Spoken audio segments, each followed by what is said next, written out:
I'm Erin Wilson, and you are listening to Inside NC Labor, a podcast designed to inform and educate North Carolina citizens on the role that the Department of Labor plays in state government.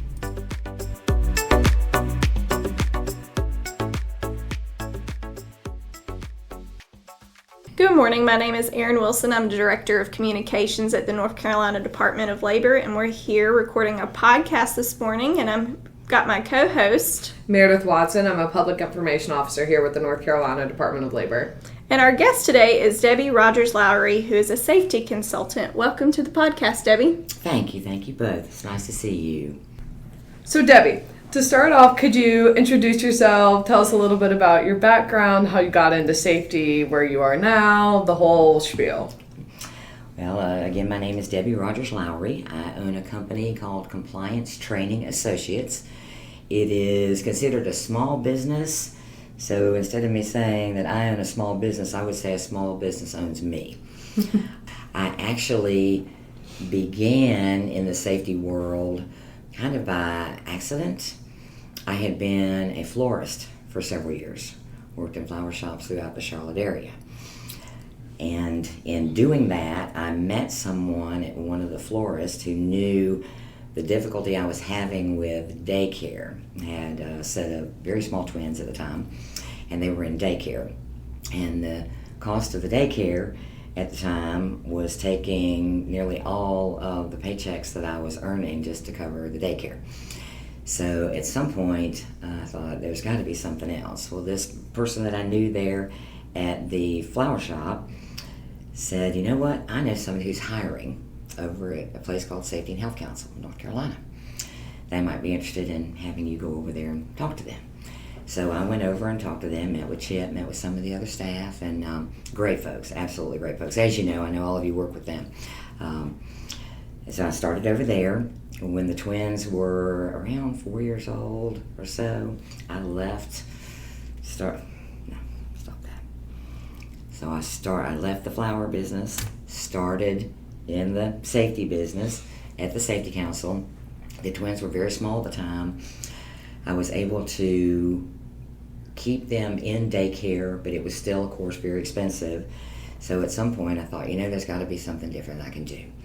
So I had become partners with someone through those years, and we actually started the business together back in December of 1992.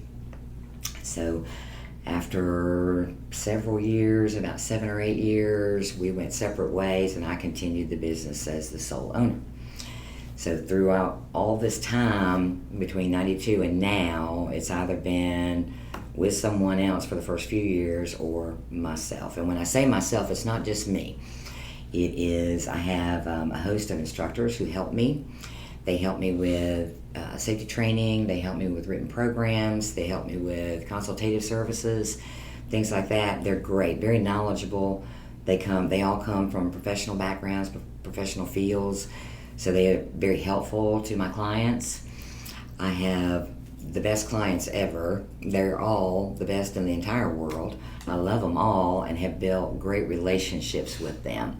I know who is having their first grandchild. I know who is getting married next month.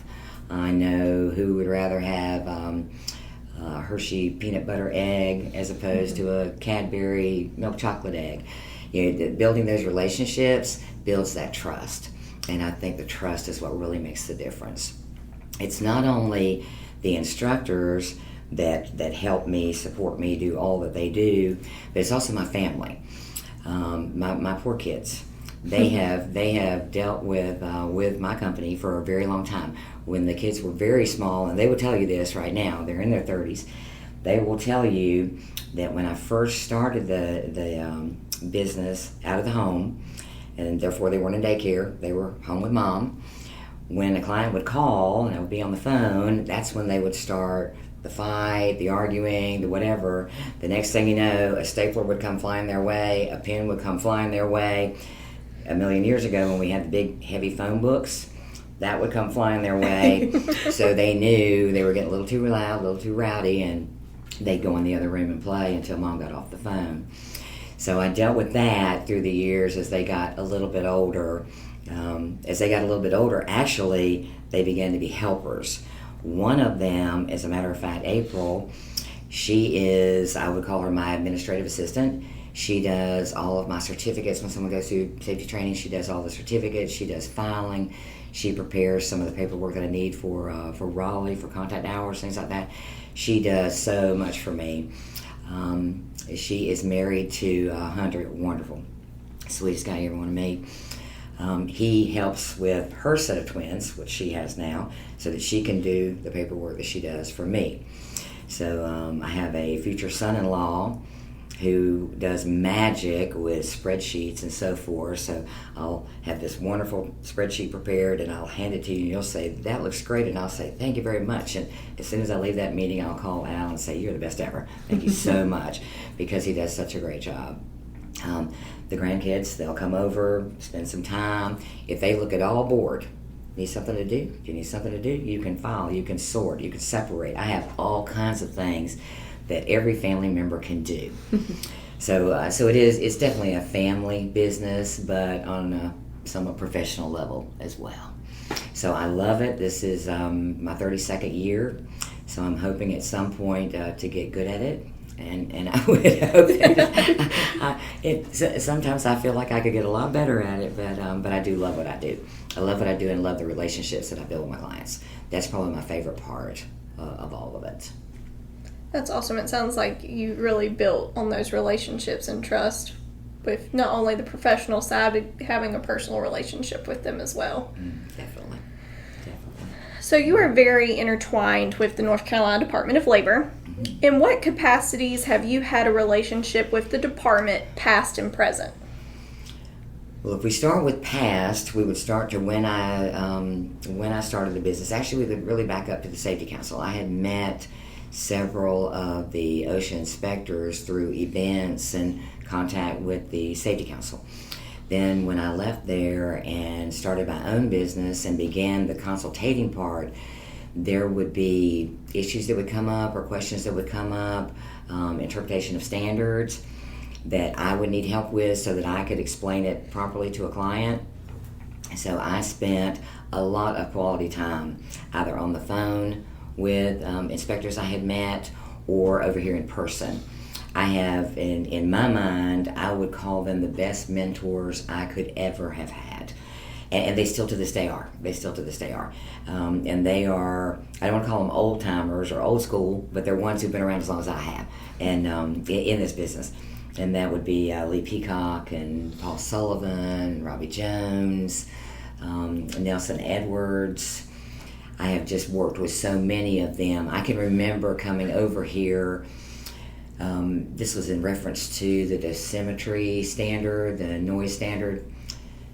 There were questions that I had about it that I was going to try to explain to a client, and I came over here and Paul took his time to write it all out for me on the board, and he explains it all, and he looks at me and does this make sense now? And you can tell by the look on my face, no it does not. So he did it again. And he did it and did it and did it until I understood it completely so that I could convey the correct information to my client. So he has always been great like that, and Lee Peacock the same, Robbie Jones the same. I've also been able to work with Ed Getty in Raleigh years and years ago with the exposure control plan and that standard. Mark Lineski, Twinette Heiser, these folks have been around forever, and I have built relationships with them, which has been great.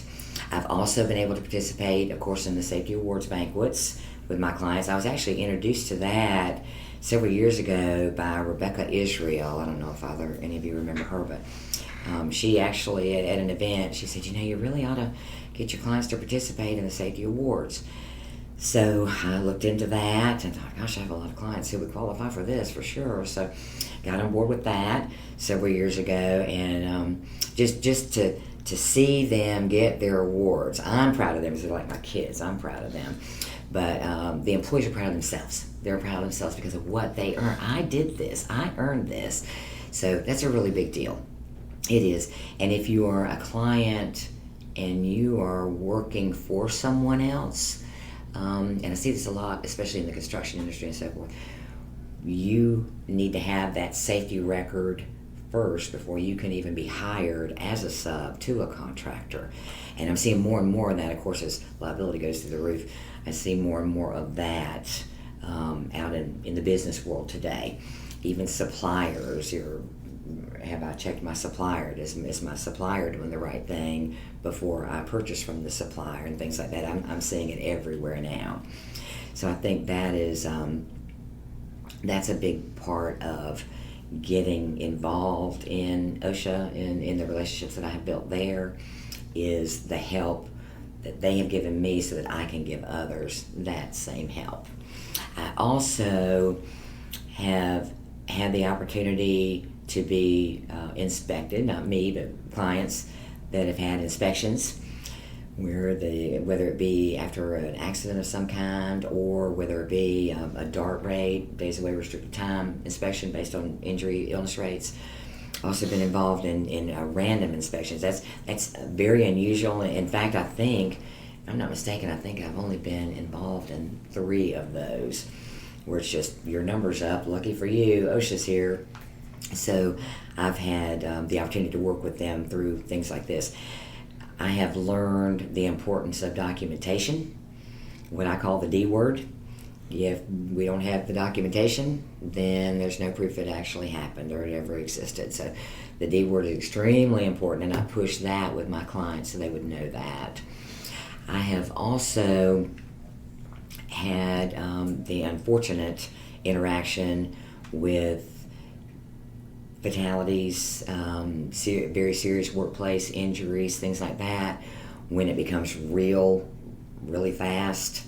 The very first one that I dealt with was in late 1999, in his early 20s, struck by a piece of earth-moving equipment, struck and actually run over by the equipment. So I will never forget the phone call I got from the client. At the time, I couldn't even understand him because he was crying, he was panicked, he's all these things, and just to hear that in his voice, it automatically you feel like you're right there. You're right in the middle of, you're right there, and to go to the site to see what happened, to talk with the workers. These are big construction worker guys, and they cry and they cry and they cry, and to see something like that is just heartbreaking. It really is. So it really put a face to what I do. That first one, and then they never get easier. But each time that I've been involved with something like that, I'll be the point of contact with the OSHA office, with the OSHA inspectors, and they understand that because they've seen it as well. So they don't come at you, well, why'd you do this? How'd you let this happen? How'd you, they don't, that's not them at all. They are just as compassionate and just as concerned and just as heartbroken over the loss of an employee as I am, as the client is. The loss of employee especially hits hard when you have a smaller business. If you have a smaller business and we all have break together and we all get to work at the same time and we all leave at the same time and this, that, and the other, somebody sits in that chair every time. Every time at break time, that's his chair. Nobody sits in his chair. We all know that's his chair. On the days he's off, nobody sits in his chair because it's his chair. But when he's gone, the chair is just there. And it really makes a difference. It makes a difference to me in the way everyone is in the entire company going forward. I'll tell folks there are 24 hours in a day. You have 8 hours that you're dealing with kids and baths and dinner and laundry and whatever else. You have another 8 hours that you are hopefully sleeping, although none of us really gets that. That final 8 hours is spent right here. These are your work family. They are your work family. That relationship that you have with them occupies 1/3 of your day. So it really does make a difference when a piece of that is missing.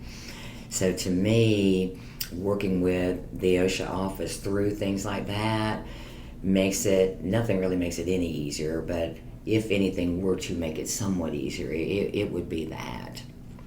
I've also had the opportunity to, of course, work with inspectors as far as safety inspections go. Walk through the facility with them to see what they see, help the clients navigate through what we're doing right, what we need to do differently, that kind of thing, to help them out in a time of need, which penalties are sometimes a time of need.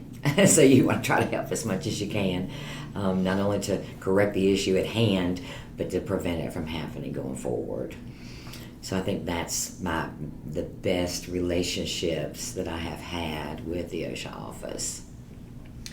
Yeah, when you talk about, when you really humanize it, when you talk about, that's his chair, that's where they are, and to put it into perspective, thinking how much of your day truly is spent with these people, it just adds that much more of an emphasis to how important it truly is.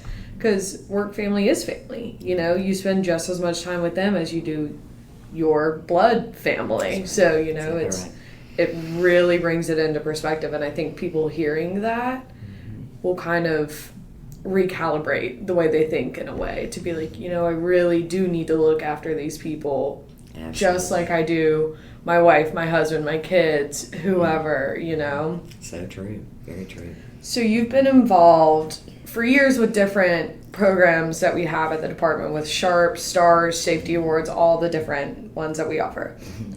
Do these require a different role from you? Do you have to kind of approach any of those in a different way than you would another one? I would say that I would have the same role, and that is support. Mm-hmm. I am supporting that client in their endeavor toward reaching whatever it is, whether it is a SHARP site or whether it is a STAR site. The support that I try to bring to the table as far as making sure that everything's in good order, is our training in good order, our programs in good order, our employees aware of the expectations of the upcoming visit, of the upcoming process that we're getting ready to go through. As a matter of fact, Mecklenburg County Park and Recreation is getting ready to go through their 5-year recertification through the STAR with Michelle Evans and some of the folks from here. Looking very forward to it. But there's a lot of that paperwork that everybody's gathering and organizing and things like that. And you need to make sure that the employees know what's getting ready to take place. You're part of this wonderful thing that you're part of, this recognition program, but you need to know what to expect when the OSHA inspectors come in. And so you don't want employees to be afraid of that. You don't want employees to be nervous about that. You want them to be very comfortable with that so that they can answer any questions they're asked and things like that, and mainly just not to be afraid. You know how to do your job. Nobody knows how to do your job better than you do.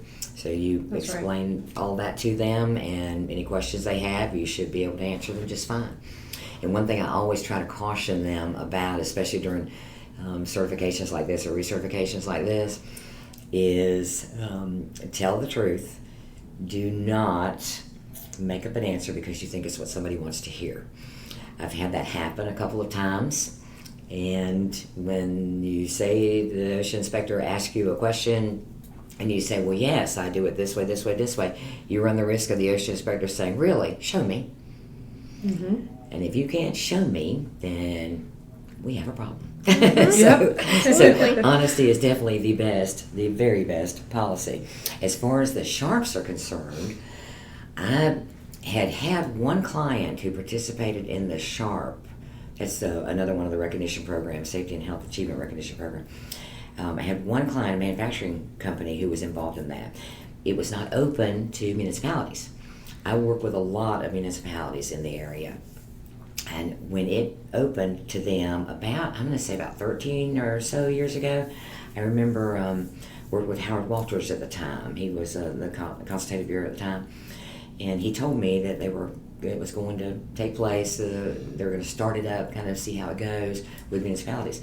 Well, I had several on my list that let's try it, let's go, let's do, because they work so hard, and it's the opportunity for them to be recognized for that hard work. So look at the criteria. Do we meet the criteria? Several of them do, or several of them did at the time. Several of them, baby steps, we'll get there. And that's always a sense of pride too. We started way back here and look where we are now. So that's a great thing with the employees too. Not just the management, it's a big part of it, of course, is management, but it's the employees. It's the ones who are actually doing the task day after day after day. They're the ones who are earning that recognition. So I've had the opportunity to do that a lot. And of course, I mentioned earlier that I work with the safety awards. Yeah. And this year I get to work with Kylie. She's doing a great job. Ursula, of course, had done it for a million years. She'd done it forever and ever with Commissioner Barry. So I've been able to work with Meredith and then able to work with Kylie. So I've enjoyed working with both of you on that safety program. That's a big job that you guys have. I don't know how in the world how you do it, but you do a great job of it. Really good job of it. Appreciate it. Mm-hmm. So if you could give one piece of advice to employers and their employees about workplace safety, what would it be? For employees, I would say voice your concerns. I don't mean voice your concerns. Why can't we have longer lunch? I want 3 breaks instead of 2. Serious concerns. If there truly is a concern that you have for your safety or the safety of your coworkers, voice that concern. But voice it at a time in a way that it will be accepted. When you try to voice a concern to someone who is extremely busy, I have no time, I'm headed to a meeting, I'm leaving a meeting, I have this project, not the right time. In my mind, if you frame something the right way, it's accepted a whole lot better. Have that concern, not only have the concern, but have a potential solution. If you approach me with a concern, I hear you. Any thoughts on the solution? If there's a problem presented and a potential solution follows, that tells me you truly have thought this out. You have truly thought this out. So you have a way that we can at least look at in getting something done differently. Also, instill a sense of pride in yourself as an employee and in the company or the municipality that you work for. Everything you do for that company, for that municipality, for that construction company, wherever you work, everything you do has a purpose. Everyone you meet has a purpose. All of this that comes together creates what you do to pride yourself in by the end of the day. So it's important that you do that you take pride in your work and in yourself every day. And you'll find that if you carry that pride and you carry that optimism with you toward what you do, it will impact others as well. I would also say watch your coworkers, care for your coworkers. Sometimes, we all are human, of course. At the end of the day, we have to watch each other because there are times when you may have a coworker who has something going on at home. Maybe he is having a hard time paying the power bill. Maybe he has a child who this is the 3rd day his wife's had to stay home because the child's sick. The car, I need new tires. There's something going on. And you may not know that. But he is distracted by that or potentially distracted by that. So that caring eye of yours watching over him may keep him from making that one tiny mistake that could end up changing a life forever. So I think watching your coworkers and taking extra time for yourself, not getting in a hurry. We all get in a hurry. But when you are doing something, a process that requires focus and time, take that time, concentrate that focus to make sure that we're doing what we're supposed to do. Now, as for the employer, I would advise the employer to create a culture of safety, to lead by example. Leading by example is probably the biggest piece of that. Mm-hmm. If you're not going to lead me the right way, then why should I follow you? I'll make my own path. We don't want you to do that. We want you to form a path for your employees to take. And it's difficult to do that because safety doesn't come in a box. It's not something you run to the supply house, somebody call Granger, call somebody, go order me a box of safety, bring it back when you bring the pens and the pencils and the paper. It doesn't come that way. It's not something you can touch or see or feel. Now, bottom line, as far as worker comp costs, yes, there is a cost to that, and a good, safe workplace with that safety culture in place keeps those workers' comp costs down. But you still have the human side too. So you've got to teach your employees to have that safety culture, and it will start with you. And how do you learn that? How do you know that? You learn that through training. You learn that through webinars, all kinds of stuff available on the Department of Labor website, as you know. There is so much information out there, you just have to be receptive to it. And you have to be curious about it. I want to go see, I want to learn, I want to know. And how do you do that? You do that by participating. You participate in the training. You send someone to participate in the training. And when they come back, you want to know what they learned. Tell me what you learned. Don't just tell me you're back, you'll see me tomorrow, that's great, glad to hear it. Tell me what you learned. Make sure I understand it so I can see where you went, why you went, and what you have brought back to the company.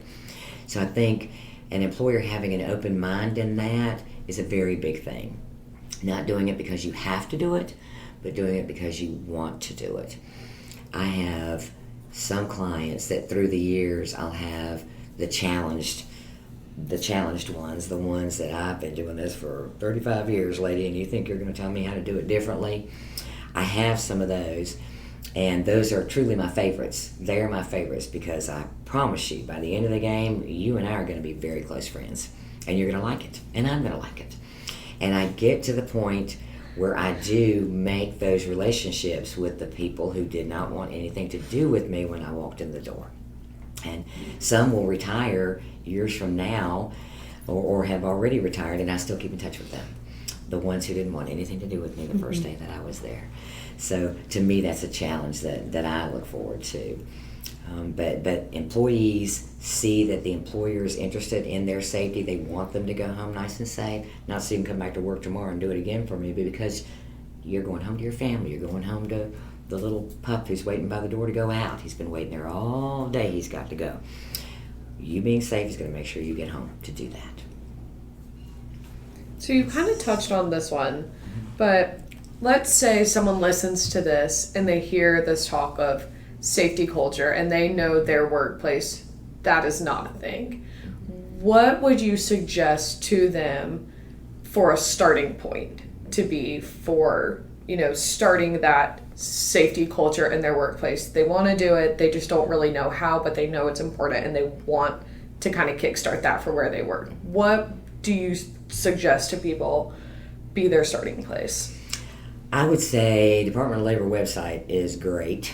There are a lot of resources. There are even resources, do I even need any of this? And there are resources that will actually tell you, yes, you fall into this standard, yes, you fall into this standard, yes, you fall into this standard. At the end of the day, you fall into everything with a general duty clause, that it's your requirement as an employer, your responsibility to provide a workplace for your recognized hazards. If there are hazards in your workplace, you're falling into a standard somewhere. So there are several different publications, webinars, training classes, all kinds of information that you can get just from the website. You can also reach out to safety consulting companies like me or others like me out there. There are several of us out there. Reach out to any of us, and we'd be glad to walk through with you what your needs are, what kind of business you're in. Some folks end up having to put something in place because of what I mentioned earlier.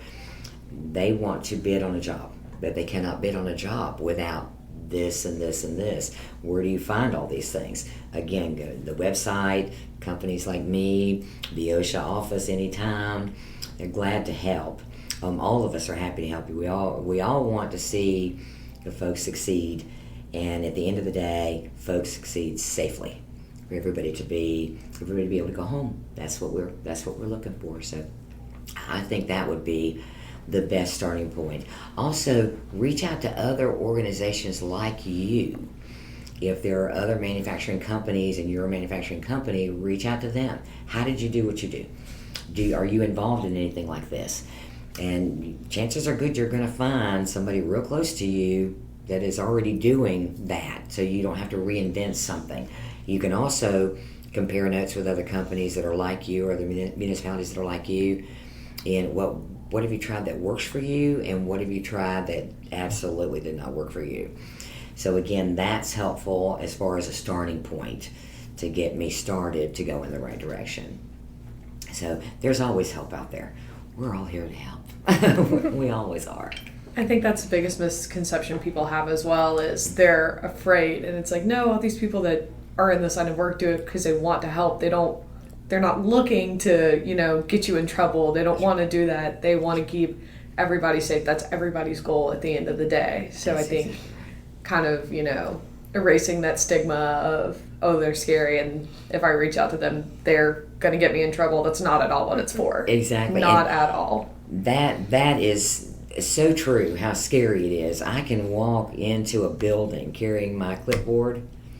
Nothing strikes fear in the hearts of men like a woman carrying a clipboard. What in the world? But I try so hard to, when I do right things, when we walk around, we do that facility inspection, I don't tell anybody they're doing anything wrong. I don't tell anybody they're doing anything wrong. What I will tell you is we need to do this differently. And then we'll talk through why. And once you learn the why, can we not do it this way or should we not do it this way, it's logical. In most cases, there is logic involved in it. Yep. So these facility inspections go a long way. But as far as the fear goes, a lot of folks still fear OSHA. They truly do. But OSHA does have that consultative services branch. They are great to work with. They'll come out, they'll do an inspection for you, they'll give you the results of the inspection. You, of course, will be with them, so they'll do the same thing that I do. We talk through whatever the issues are that we've noted here and look at a time frame to correct things and that.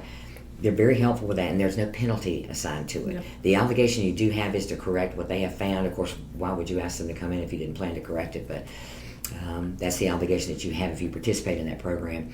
But it's a great program, and that program is a jump start into the SHARP program as well. So it makes a really big difference in a workplace when you have all those components. It makes employees feel better about where they are. It makes employers feel better about where they are. And bottom line, everybody feels better at the end of the day. So that optimism, try to carry that everywhere you go. And there's no catch to consultative services. None. There's zero catch. I think people... Or cost. Yes. And I think people think that there is. I think people think, oh, it's a setup. Absolutely not. Absolutely not. That's what they're there for, is to help. It's exactly right. Help. Mm-hmm. They really are here from the government to help you. Yes. As crazy as that sounds.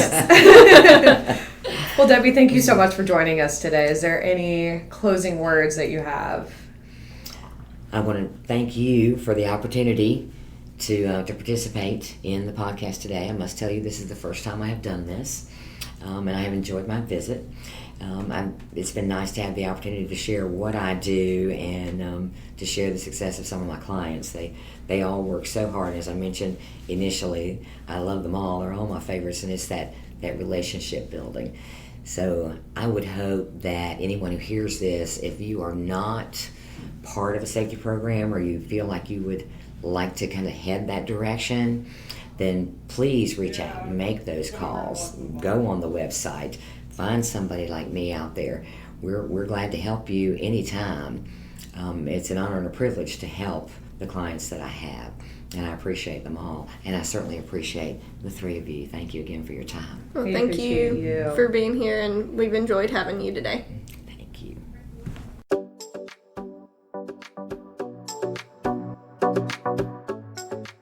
Thanks so much for tuning in, y'all, and remember, your safety is our priority.